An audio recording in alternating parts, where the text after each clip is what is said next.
இந்த தக்காளியை கட் பண்ணுறதுக்கு நம்மளுக்கு என்னமோ பெரிய மோட்டாங்க, அப்படியே கையிலேயே பிச்சு போட்டுருவேங்க. அது எத்தனை பேருக்கு இந்த பழக்கம்னு சொல்லுங்கள். காய்கறியெல்லாம் கட் பண்ணுவேன், ஆனால் இந்த தக்காளி கட் பண்ண மட்டும் பொறுமையே இருக்காது. 1/2 kg ப்ரௌனி அப்படியே சைட் பை சைட் பேக் பண்ணி எடுத்துக்கிட்டேன்.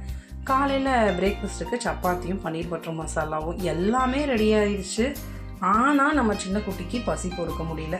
நைட்டு ஏன்னா சாப்பிடாம படுத்துட்டாங்க. அதனால் அவங்க பங்குக்கு உண்டான பச்சை பட்டாணி கிரேவி நேற்றுக்கு நைட் செஞ்சதை சூடு பண்ணி கொடுத்தேன்.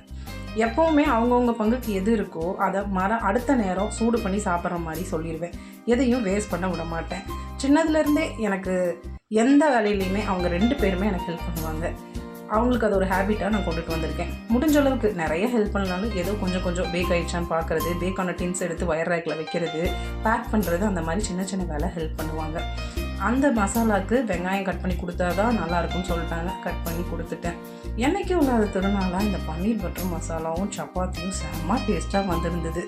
எல்லோரும் கேட்டாங்க, என்னடா இது இவ்வளோ டேஸ்ட்டுன்னு. எனக்கே தெரிலங்க, எப்படியோ நடந்துருச்சு. ஏதாவது ஒரு ஐடென்டிட்டி நீங்கள் கண்டிப்பாக வச்சுக்கணும். இது என்னோடய கருத்து, எந்த பொண்ணாக இருந்தாலும். ஏன்னா சாப்பிட்டு சும்மா தூங்கிட்டு இருக்க, உனக்கு என்ன வீட்டு வேலை தான் செய்கிற அப்படின்னு நம்மளை யாரும் பேசுகிறதுக்கு முன்னாடி உங்களுக்குன்னு ஒரு ஐடென்டிட்டியை நீங்கள் கண்டிப்பாக க்ரியேட் பண்ணிக்கோங்க.